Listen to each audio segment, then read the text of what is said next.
Kregždžiukai. Kai jie atvažiavo pas senelę, buvo jau pavakarys, pūtė žvarbokas vėjas. Ir išsimaudyti ežere Laimučiui nebeleido mama. O taip norėjosi nors iki kelių pabūti vandenį, pajusti, kaip į basas kojas atsimuša praplaukiančios žuvytės.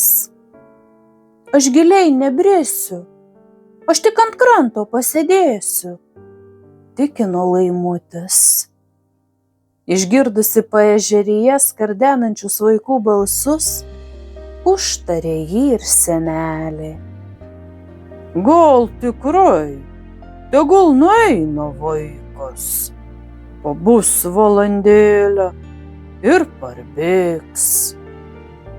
Mama pagaliau nusileido ir Laimutis, apžergęs lazdą, ristele nukurnėjo pakalnėn. Ežeras visai netoli, tuojau už kaimynų sodybos. Ir keliukas bėga tiesiai per jų kiemą, o paskui, perkirtęs vieškelį, nyra žemyn, prie pat vandens. Nuo kalnelio visas ežeras kaip ant delno. Nedidelis jis, iš 3 pusių apglėbtas miško, o vanduo ežere žalias, tarsi butelio stiklas. Įsibridę iki pat juostos, apie didelį akmenį murdėsi 3 berniūkščiai.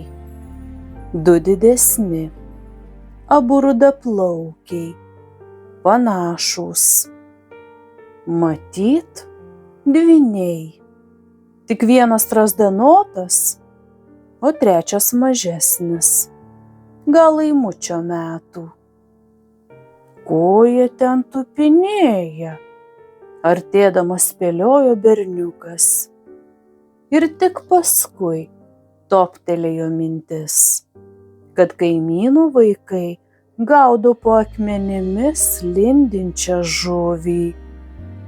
Laimutis priėjo dar arčiau, visai prie vandens.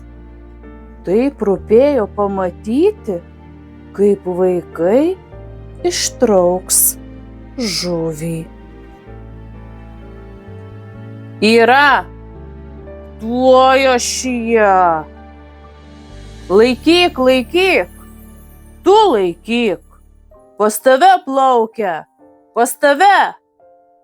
Tačiau žuvies kaip nebuvo, taip nebuvo. Pagaliau visi 3 išbrido iš vandens pamėlę, nuo šalčio drebančiais smakrais ir pikti, kad nepasisekė žuvies pagauti.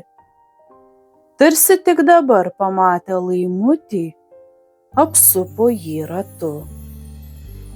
Iš kur čia šitas miesčioniukas išdygo? Vienas rudaplaukis iš pažiūros atrodė labai nustebęs. Aš neišdygau, aš atėjau. Laimutis mažumėlę įsižeidė. Tu atėjai? Savo ruožtu nusistebėjo antrasis. Taip ir atėjai savo mažom kojytėm, tap. Laimutis suprato, kad berniūkščiai iš jo juokiasi ir tylėdamas nusisuko į ežerą. Eiti namo ar dar pabūti? Mintyse svarstė jis. Su kaimynų vaikais pyktis nesinorėjo. Be to, jie 3, 2 iš jų didesni. Verčiau gyventi geruoju. Tik kaip? Ir staiga Laimutis prisiminė savo peiliuką žuvelę, kurį neseniai jam buvo parvežęs lauktuvių dėdė Rapolas, tolimojo plaukiojimo kapitonas.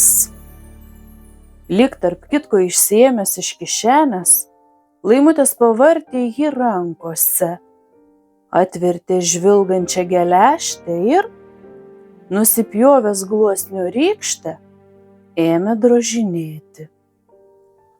Vaikai, rodės, ir žadą prarado, išvydę peiliuką, kurio metalinės kriaunos buvo visai kaip maža žuvytė sidabriniais pelekais. Tu rytoj ateisi maudytis? Jau visai taikiai paklausė strazdanotasis. Ateisiu. Ir jūs ateisit? Ateisim, sutartinai patvirtino anie trys. Nuo ežero pūstelėjo atšiaurus vėjas. Ir jie, lyg susitarę, visi patraukė į namus.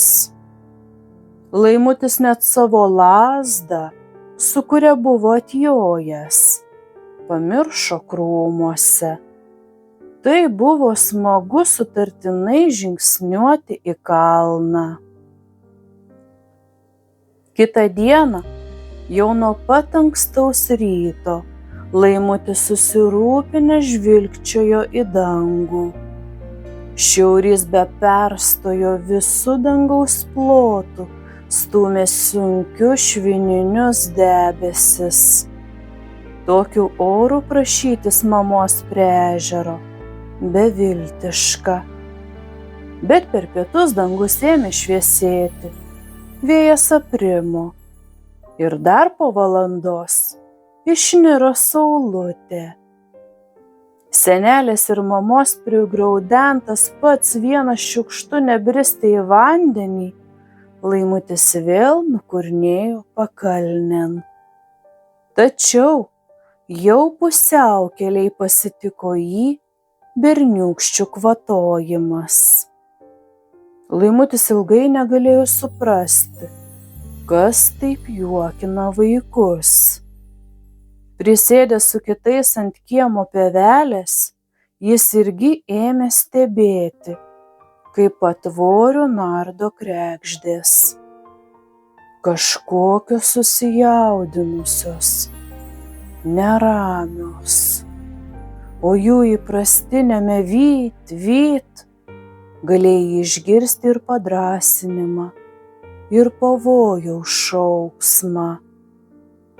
Tik dabar Laimutis pamatė, kad patvoryje ant žolytės kiūkso du maži kregždžiukai. Matyt, dar nemokantys skraidyti, o gal po nevykusio bandymo skristi nukritę ant žemės. Juos ir ragino pakilti visas nardančių ore kregždžių būrys. Štai, vienas kregždžiukas lyg ir atsitiesė, ištiesė sparniukus, suplasnojęs purptelėjo aukštyn, bet ir vėl krito ant žolytės. Juk jis pririštas! Išplėtęs akis atsisuko į vaikus Laimutis. Jis siūlų pririštas prie tvoros ir negali pakilti. O kur jam skubėti? Nusišaipė strazdanotasis. Pas mus mokslas nemokamas ir skubėti nėra ko. Mokslas nemokamas, pakartojo ir mažasis. Negalima šitai paukščiukus skriausti, kokie begėdžiai. Vos ne su ašarom akyse pasakė Laimutis. Žinoma, kad begėdžiai, patvirtino antrasis rudaplaukis. Ir visi trys sutartinai nusikvatojo. O tu gal kartais būsi kregždžių globėjas? Laimutis suprato, kad tuščia su jais ginčytis. Jeigu tau jų gaila, gali pasiimti, pridūrė strazdanius. Juk turi peiliuką, čirkšt siūlą ir viskas. Kregždžiukai tavo, peiliukas mano. Kaip tai tavo? Dar nesusivokė Laimutis. Labai paprastai, ašgi sakau, kregždžiukai tavo, peiliukas mano. Sunku ir negera pasidarė Laimučiui, o kregždės skraidė ir skraidė, vis neramiau šaukdamos savąjį vyt, vyt. Berniukas apsisuko ir lyg nesavomis kojomis ėmė kopti į kalną. Ei, girdi, tuoj eisim maudytis, pasivijo jį balsas. Laimutis neatsisuko. Grįžęs nuėjo į sodelį, į patį nuošaliausią kampą ir įsitaisęs tarp agrastų sėdėjo, liūdnas, kaip nesavas, ir atsigulė nė vakarienės nevalgęs.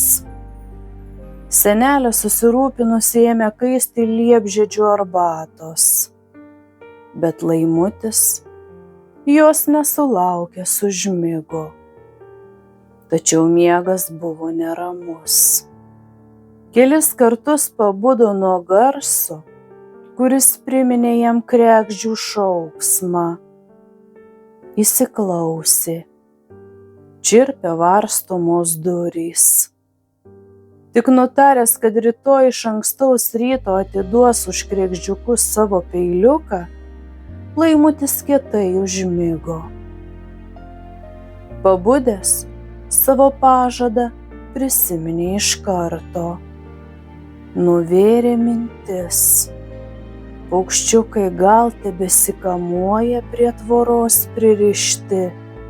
Jis greitai apsirengė ir patraukė rasotą pievą pas kaimynus. Kaimynų kiemas buvo tuščias. Visur tylu. Nesimatė nei senių kregždžių, nei mažų kregždžiukų.